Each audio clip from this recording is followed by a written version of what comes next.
Good afternoon students, this is Rajpal in front of you. बच्चे +2 chemistry में हैं हम। सबसे पहले तो एक बार स्क्रीनशॉट ले लीजिएगा बोर्ड का, ताकि ई नोट्स तैयार हो जाएं आपके। बेटा सॉलिड स्टेट में जितना हमने आपको करवाया उतना ही है इस सेशन में 2020-2021। दैट मीन्स 2020-2021 में जो सिलेबस एलिमिनेट हुआ है उसके लेटेस्ट वर्जन के अकॉर्डिंग जितना हमने आपको करवाया उतना है।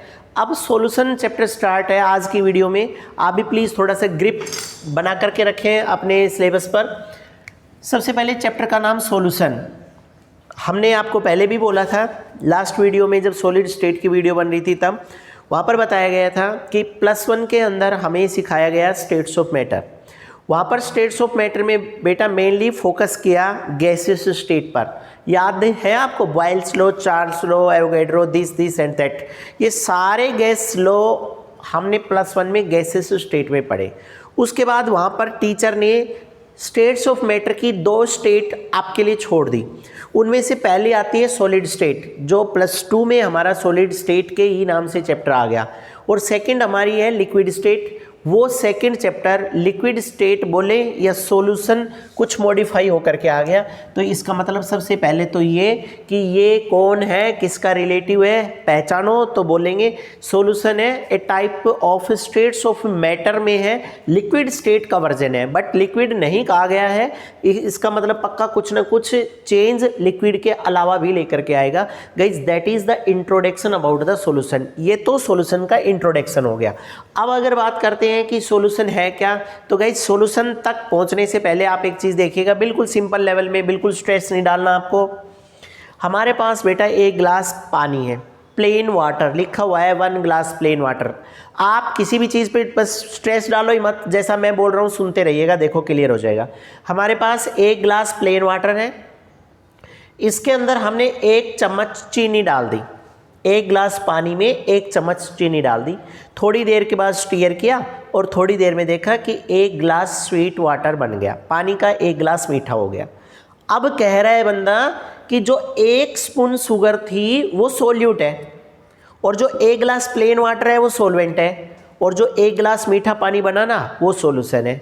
बच्चा यहाँ से इंडिकेशन लेकर के इसकी डेफिनेशन देनी है। पहले तो 9th क्लास में भी पढ़ी थी आपने, आज फिर देखिएगा। वैसे याद रखने के लिए हम ऐसा भी कहते हैं कि capital S is equal to S plus S, मतलब solution is equal to solute plus solvent. अब गाइज अगला ही वर्ड जैसे मैं बोलूँगा ना, आपके लिए बहुत बड़ी समस्या खड़ी होने वाली है। बंदा कह रहा है सॉल्यूशन, ध्यान से सुनिएगा, solution is not an ordinary mixture of solute and solvent, ऐसा नहीं बोला गया है। वो कह रहे हैं solution is the homogeneous mixture. बच्चा होमोजीनस अभी बात करेंगे। Solution is the homogeneous mixture of solute and solvent is known as solution. इसीलिए याद रखने के लिए हम बता देते हैं capital S is equal to S plus S, that means solution is equal to solute plus solvent is equal to solution. हो गया। अब देखिएगा इसी में ले बच्चा, हमारे पास +1 में भी बताते हैं हम, +1 की वीडियो में भी हमारे पास केमिस्ट्री लैब में क्लोज्ड कप स्पून होती है। क्लोज्ड कप स्पून मतलब ऐसी स्पून होती है जो डिस्कवरी पर आपने स्नेक कैचिंग वाला जो हंटर देखा है ना, उसकी तरह से पीछे से दबाएंगे तो स्पून का मुंह आगे से खुलेगा, वो वाली स्पून लेनी है। दैट मीन्स ये वाली स्पून है गाइज, ऐसी इस पर इधर हैंडल लगा हुआ होता है, ये है क्लोज्ड कप स्पून। यहाँ से दबाओगे तो ये ऐसे ओपन हो जाती है, ये स्पून यहाँ से सैम्पलिंग के लिए ली जाती है। अब हम बात करें होमोजीनस मिक्सचर। बच्चा यहाँ से सैंपल ले लो, ओपन 1 चम्मच चीनी पूरा डिजोल्व हो जाए, उसके बाद यहाँ से सैंपल लो, चेक करो शुगर कितना ही है। उसके बाद इस चम्मच से लिया जाएगा यहाँ का पानी, बंद स्पून यहाँ तक जाएगी, यहाँ ले जा करके थोड़ा सा ओपन कर दो, यहाँ का पानी भर जाएगा, बाहर निकाल लो। उसके बाद बिल्कुल बेस का 3 अलग अलग पॉइंट से स्वीट वाटर लो, इसके अंदर शुगर के लेवल को चेक करवाओ। अगर तीनों जगह पर शुगर की कंसंट्रेशन बराबर है तो क्योंकि ये मिक्सचर है और एक जैसी कंसंट्रेशन अगर हर जगह है तो हम इसको होमोजीनस मिक्सचर बोलेंगे। इसलिए बोला जाता है homogeneous mixture, a type of mixture in which the concentration of the solute is equal at everywhere. बच्चा, I repeat again, homogeneous mixture is that type of mixture in which the concentration of the solute is same at everywhere। तो अब जवाब निकल करके आता है, sir mixture में solute use कर रहे हैं, तो जवाब आएगा मिक्सचर में सोल्यूट अगर यूज किया जा रहा है तभी तो कहा जा रहा है mixture is a type of solution. तो बच्चा solution A type of homogeneous mixture of solute and solvent. अब आइएगा इस थोड़ा सा fast.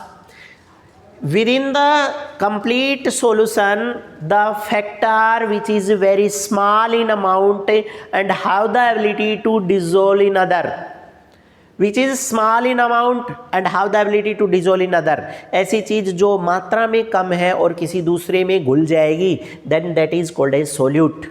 A part of the solution which is present in large in amount and have the ability to dissolve the solute inside it, एक ऐसा factor जो मात्रा में ज़्यादा है और सोल्यूट को अपने अंदर डिजोल्व करेगा, that is the solvent। यानी कि एक गिलास पानी सोलवेंट है, एक चम्मच चीनी सोल्यूट है। और guys sweet water, the homogeneous mixture, as I told earlier, the homogeneous mixture of solute and solvent is called as solution. Clear हो गया गाइज सोल्यूशन, आई होप सबको। उसके बाद कहीं भी आगे चले, हम सबसे पहले इधर पहुंचते हैं एक बार, on the basis of number of components. बच्चा, छोटे क्लासेस से टीचर कहती थी जब भी कोई कहे कि क्लासिफिकेशन करना है तो आप सबसे पहले झंडा लेके खड़े हुआ करो कि पहले ये बता दो क्लासिफिकेशन किस बेस पर कर रहे हैं, क्योंकि जब भी क्लासिफिकेशन आता है उसके पीछे पक्का बेस आएगा, किस आधार पे रखा है। तो guys on the basis of number of components, हमने तो पहले कह दिया कि we classified the solution on the basis of number of components, that means कितने कंपोनेंट है। तो गाइज हमारे पास आ रहा है बाइनरी, ट्राइएनरी, पॉलीएनरी। बहुत इंपॉर्टेंट बात सामने है, जो नहीं है वही सबसे इंपॉर्टेंट है। Who is that? यस, मोनोएनरी। मोनोएनरी एक ऐसा सॉल्यूशन जिसमें एक ही पार्ट है वो नहीं है, इसका मतलब वो पॉसिबल भी नहीं है। Binary two, one is the solute and another is the solvent. अब इसके बाद याद रखिएगा गाइज, उसके दो में बाइनरी में सॉल्यूशन तैयार हो रहा है, trinary, tetranary, pentanary and all of these are the polynary. आप याद रखिए प्लीज, जो कंपोनेंट सबसे ज्यादा है सॉल्वेंट एक माना जाएगा, उसके अलावा सारी की सारी चीजें सोल्यूट होंगी। तो याद रखिए please, on the basis of number of components, और स्पेशल है सोल्यूट। तो binary, a type of solution in which only two component, one is solute and another is solvent is present, then that is called as binary, sweet water. Guys, trienary, a type of solution in which at least two solute and one solvent is present and that is called as trienary। आपको क्या करना है, इस मीठे पानी में lemon और डाल दो, नींबू डाल दो या नमक डाल दो, थोड़ा सा रूह अफ़ज़ा डाल दो, हाफ स्पून मिल्क डाल दो या कोई और इंग्रेडिएंट डाल दीजिएगा, कुछ भी डालो, ट्राइएनरी। और गाइज वो इंग्रेडिएंट या फैक्टर बढ़ाते चले जाइएगा, पॉलीएनरी सॉल्यूशंस आपका तैयार हो जाएगा। एक गिलास पानी में एक चम्मच चीनी, बाइनरी, नींबू, ट्राइएनरी, फिर नींबू के साथ रूह अफ़ज़ा, फिर टेट्राएनरी, नींबू, रूह अफ़ज़ा और दूध, एंड फिर वो गोपाल जी वाली ठंडाई मिला दो।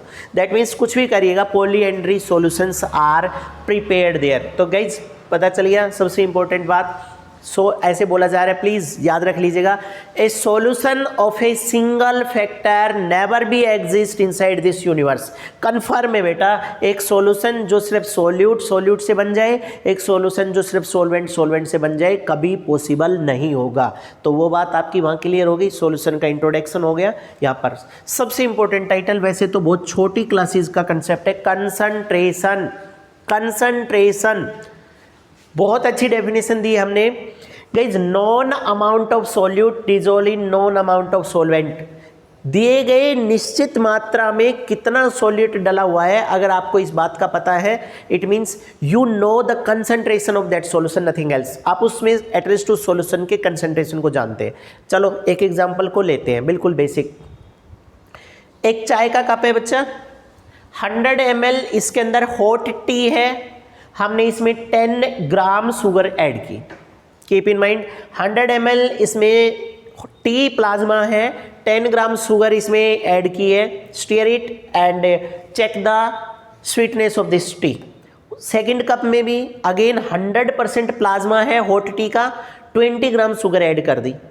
और तीसरे वाले में 100 ml हॉट टी प्लाज्मा में 30 ग्राम शुगर ऐड कर दी। आपसे सीधा ये कहा जाए, बताओ कौन सी चाय सबसे ज़्यादा स्वीट है, तो सब यहाँ बैठने वाले सब लोग कहेंगे सर कप नंबर 3 में। अब आप मुझे ये बताइएगा, आपको कैसे पता कि कप नंबर 3 में सबसे ज़्यादा मीठी है? तो जवाब आएगा क्योंकि सर 30 ग्राम शुगर 100 ml में डिजोल्व की गई है। तो बच्चा 30 ग्राम शुगर 100 ml में डिजोल्व की गई, इसका मतलब दिए गए फिक्स अमाउंट ऑफ सोलवेंट में सोल्यूट का अमाउंट ज़्यादा है। इसका मतलब you know the amount of solute and amount of A solvent. इसीलिए बंदा कह रहा था कि non amount of solute dissolve in non amount of solvent is known as concentration. अच्छा, डेफिनेशन तो हर बुक में यही आएगी, बट आप स्पेशल ग्रिपिंग क्या करोगे? हम स्पेशल ग्रिप करके रखेंगे टॉपिक पे कि sir non amount of solute dissolved every time with in a fix volume. ये बात याद रखिएगा, फिक्स वॉल्यूम। छोटे क्लासेस में ना फिजिक्स में जैसे कहते थे body travel equal distance in equal interval of time, और दूसरी बार बोल देते हैं unequal distance in equal time, मतलब टाइम हर बार इक्वल है। इसी तरह से यहाँ पर वॉल्यूम यानी कि सोलवेंट हर बार बराबर आएगा। तो गाइज आई होप आप समझ गए होंगे कंसंट्रेशन। उसके बाद बेटा इस चैप्टर में पूछा तो नहीं जाता, बट इस चैप्टर में आप लोगों को पता होना चाहिए way to express the concentration, concentration express करने के तरीके। तो दो तो बिल्कुल सिंपल है, हम उन पे ज़्यादा डिस्कस नहीं करेंगे। परसेंटेज बाय वेट और परसेंटेज बाय वॉल्यूम छोटे छोटे बच्चों को भी पता होता है। Known amount in gram dissolved how many gram of the solvent, या known amount of the solute in gram dissolved how much volume of the solvent, then that is there. उसके अलावा सॉल्यूशन को ये एक बार और डिस्कस कर रहा है गाइज, फिर से क्लासीफाई कर गया बंदा। बायो वाले स्टूडेंट्स थोड़ा सा स्पेशल फोकस करें, उनकी बायो की मैडम को बहुत काम आते हैं ये। On the basis of comparison of concentration, आप सॉल्यूशन के कंसंट्रेशन को कंपेयर कर रहे हैं बच्चा। क्वेश्चन पक्का आएगा, याद रखिएगा 2007 में 14 में और एक बार उसके कंपार्टमेंट वाले एग्जाम्स में पूछा गया है। मैं आपको अभी दूंगा, क्वेश्चंस भी बताऊंगा। ये कह रहे हैं ये एक सिंपल, एक बीकर के अंदर कोई भी सॉल्यूशन है उसकी कंसंट्रेशन 10% है, दूसरे वाले बीकर में 20% है, और तीसरे वाले बीकर में भी 20% है। आप जो जो कहे ना, आप दो को कंपेयर करो गाइज, पहले इन दोनों को कंपेयर करिएगा। अब याद रखिएगा हाइपोटोनिक, हाइपरटोनिक और आइसोटोनिक सबको पता है नाम। गाइज हाइपोटोनिक सॉल्यूशन के बारे में अगर आप कोई मुझसे पूछे कि सर हाइपोटोनिक सॉल्यूशन की कोई तारीफ करो, तो हम पता है क्या बोलेंगे? Hypotonic solution is not an independent solution. बेटा हाइपोटोनिक, हाइपरटोनिक और आइसोटोनिक सॉल्यूशन कोई इंडिपेंडेंट सॉल्यूशन नहीं है। These are the comparative solution. ये कंपेरेटिव सॉल्यूशन है, मतलब ये वर्ड ही तब निकल करके आया जब ये किसी से कंपेयर होगा, अकेले अकेले की डेफिनेशन आ ही नहीं सकती। तो hypotonic solution when these two solution are compare, या when any two solution are compare, then a solution whose concentration is low as compared to other is called as hypotonic solution। मतलब जब कभी भी दो solution को compare करें तो उस वक्त वो सॉल्यूशन जिसकी कंसंट्रेशन कम है उसको हाइपोटोनिक सॉल्यूशन बोलेंगे। when we compare the two solution, the solution whose concentration is high as compared to first, then that is called as hypertonic। ये हाइपरटोनिक है, ये हाइपोटोनिक है। और guys when any two solution are compare, then if the concentration of both are by chance same, अगर दोनों की concentration बराबर है then they are called as isotonic. वैसे भी आपको पता है हाइपो मीन्स लो होती है, टोनिक मीन्स कंसंट्रेशन होती है, हाइपर मीन्स हाई होती है, और बच्चा आइसो मीन्स सेम होती है। आप इस टाइटल में से वो पॉइंट निकाल लो ले जो आपके काम आएंगे बच्चा। Hypotonic solution, please keep in mind, hypotonic solution is that solution in which concentration of solute is low. और दूसरी तारीफ करूं, hypotonic solution is a type of solution in which the amount of solvent is very high. इसके अंदर पक्का solvent बहुत ज़्यादा होगा, पानी में डिजोल्व किया गया है तो वाटर बहुत ज़्यादा होगा। और हाइपरटोनिक सॉल्यूशन की अगर बात की जाए तो guys hypertonic solution generally dehydrating solution भी हुआ करते हैं, वाटर डेफिशिएंट, सॉल्वेंट डेफिशिएंट और hygroscopic in nature, water absorb कर लेंगे क्योंकि खुद में पानी की बहुत ज़्यादा कमी है। और guys isotonic solution also be called as passive solution because when these two comes in contact with each other then no change occurs in their solute particles movement. इनके सोल्यूट पार्टिकल्स की मूवमेंट में कोई हलचल नहीं होती क्योंकि दोनों तरफ कंसंट्रेशन बराबर है। +1 में जंप करें तो ये दोनों इक्विलिब्रियम में है, both of these are in the state of equilibrium, ये इक्विलिब्रियम में है। बताओ गाइज, हाइपोटोनिक, हाइपरटोनिक और आइसोटोनिक समझ आ गया। आज ही आपको बता रहे हैं, पहले ही जब चैप्टर में आएगा तो मैं डिस्कस करूंगा डिटेल में। ह्यूमन बॉडी की ब्लड सेल के ऊपर क्वेश्चन आता है, the concentration of NaCl in our blood cells is 9.91% NaCl। ये बताया जाता था, दैट इज ये क्या है 0.91% NaCl is isotonic with blood cell. Blood cell के साथ ये आइसोटोनिक है। कब हाइपोटोनिक बनेगा, कब हाइपरटोनिक बनेगा, हम बात कर लेंगे। गाइज एक बार इसकी अगर कहीं आपने स्क्रीनशॉट नहीं लिया तो प्लीज़ स्क्रीनशॉट ले लीजिएगा, मैं थोड़ा सा चेंज करूँगा टॉपिक को। आइए गाइज, 11th क्लास में बहुत डिटेल में पढ़ा, 9th में भी पढ़ा था, बट गाइज एक बात ध्यान रखो, इस चैप्टर के अंदर वैसे तो स्टार्टिंग से ही टीचर बोलती है कि मोलेरिटी, नॉर्मलिटी एंड मोलेलिटी तीनों पे न्यूमेरिकल आएगा, इन तीनों में से न्यूमेरिकल आ सकता है। लेकिन हम पता है क्या कह रहे हैं, मोलेरिटी, normality, molality, mole fraction, mass fraction, ppm, parts पर मिलियन। गाइज ये सारे के सारे इसेंशियल टूल है न्यूमेरिकल्स के लिए। इसका मतलब इसेंशियल टूल पे न्यूमेरिकल रेयर पूछा जाएगा, तो न्यूमेरिकल पूछा किस पे जाएगा, तो न्यूमेरिकल पूछा जाएगा कोलिगेटिव प्रॉपर्टी पे।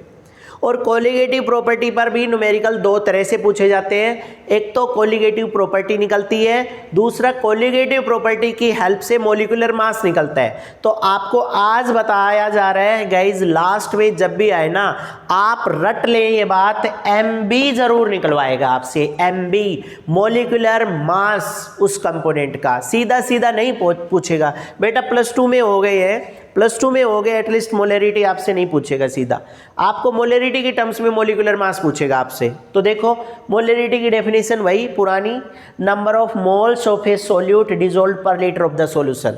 1 लीटर सॉल्यूशन में कितने नंबर ऑफ मोल्स डिजोल्व है, then that is called as molarity. अच्छा, कोई आपसे ये कहे कि सपोज, कई बार है ना एग्जामिनर बोल देते हैं प्रैक्टिकल में कि बेटा मैं सपोज केमिस्ट्री पढ़ा हुआ नहीं हूँ, आप मुझे समझा दो कि मोलेरिटी क्या होगी, तो आप बता देंगे सर 1 ग्लास बड़ा ले लें या एक कंटेनर है जिसके अंदर 1 लीटर पानी डाला है, उस 1 लीटर पानी में हम नंबर ऑफ मोल्स जितने डालेंगे ना जो उस 1 लीटर के अंदर डिजोल्व हो जाए उस टाइम वो उसकी मोलेरिटी होगी। तो फिर बंदा अगला क्वेश्चन अराइज करता है कितने मोल डालेंगे, तो हम कहेंगे अनसिग्निफिकेंट।